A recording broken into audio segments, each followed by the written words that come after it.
Welcome to Your Self-Love Coach. This is where I help you in your relationships, dating, with your self-love, self-confidence, and much more. Today's topic is emotional triggers in your relationship.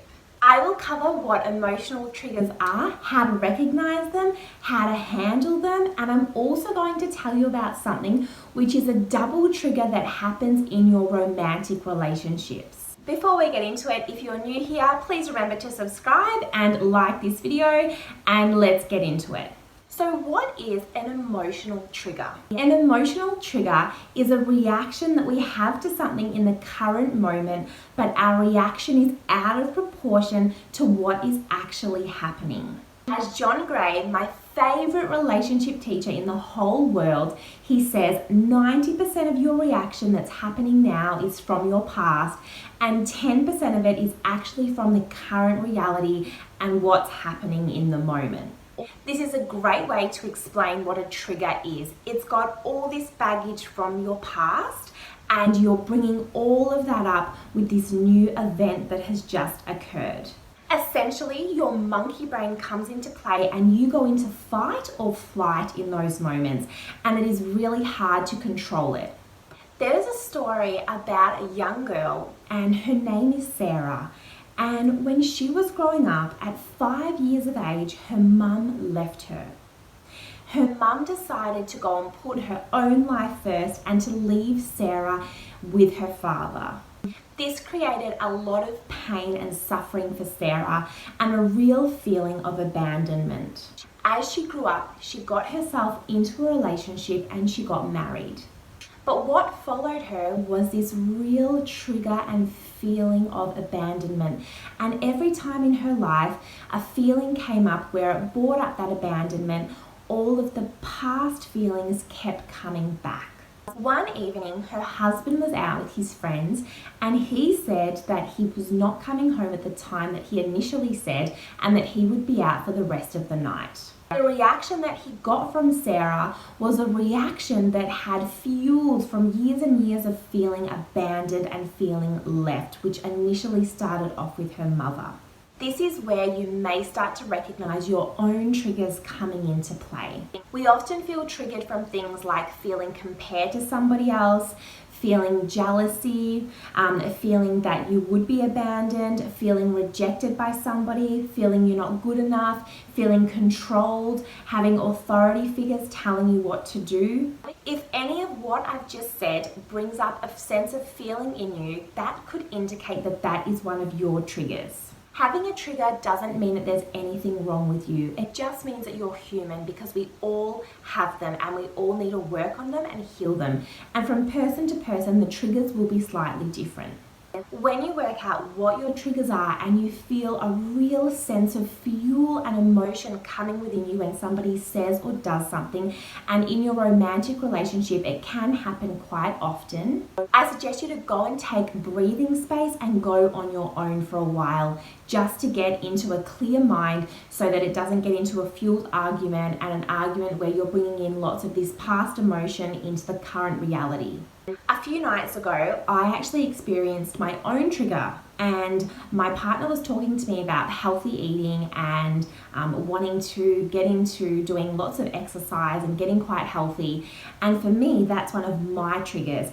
And in that moment, I felt as if I was attacked for my body and not being healthy enough. And that's something that comes from my past. So in that moment, I went up into my own room and I took about 40 minutes to myself to go and work out what was going on for me. In that moment, I could identify that nothing he said was actually wrong, but I knew that I was feeling upset and I was feeling rejected and not enough in that moment. And what I did was I got a piece of paper and I wrote down on there all of the things that I was feeling from what he said and all of the negative emotions that were coming out inside of me from my past. And then once I'd finished writing down all of those feelings, I then got on the other side of the piece of paper and I started writing down what his intention could be. And it looked something like this. So I had, I feel criticized and unattractive.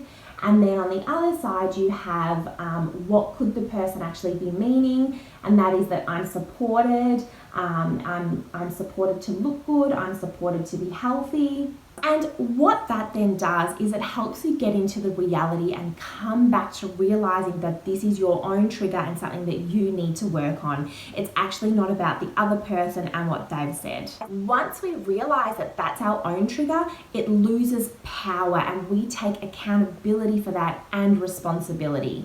When you don't take responsibility for your own trigger and you want to blame it on somebody else, it will never be healed and it will keep coming up worse and worse for you. What this exercise is going to do for you is it's going to help you take responsibility of the situation and your own feelings. Another really powerful thing to do to say to yourself is that I'm no longer a child anymore and I can handle the situation in an adult manner. The main thing that you need to do is just realize that it's your own trigger so that it will lose its power. It's not controlling you anymore. You're going to control it and take power over when it comes up for you and you know how to handle it. The reason I advise you to take the space is because you want to be able to let your monkey brain and your fight or flight situation just diffuse and go away so that then you can come back to your controlled state. And now to a double emotional trigger that happens in your relationship. So sometimes what will happen, and you may notice it within your own relationship, is I might get upset and need to take my own space away. And then my partner may actually have a trigger that's abandonment. So when I go away, that triggers abandonment within my partner. And then what you have is you have two fueled and triggered people. And this can often come into an argument because we all handle our triggers in a different way. A great thing to know about is know what your partner's triggers are, let them know what your triggers are so that you can both respect and understand each other. And it's totally safe to let your partner know that in this moment you're having a triggered feeling and you know that it's not from your partner, so there's no blame there, but that you need to go and work on your stuff. If this video is helping you, please remember to like and subscribe to my channel. Recap over the video, we have emotional trigger is a large reaction that we're going to have to something going on in the current moment, and it's out of proportion to what was said or done. We then need to take accountability for our actions and accountability for our triggers, and we need to take space to go and diffuse it. Also, I suggest you to go and dig deep and work out where did the trigger come from, because once you have some empathy for yourself and you understand yourself and where your triggers can come from, you can be a lot more gentle with yourself. And then lastly, we have emotional relationship triggers that happen with both of you at the same time. It's like a counter trigger, and this is something where you want to be able to share with your partner that you're having a trigger, and when that happens you need to do X, Y, and Z to get over it and to be able to heal yourself, and then understand what is it that your partner needs to do in those moments as well. See you again in my next video.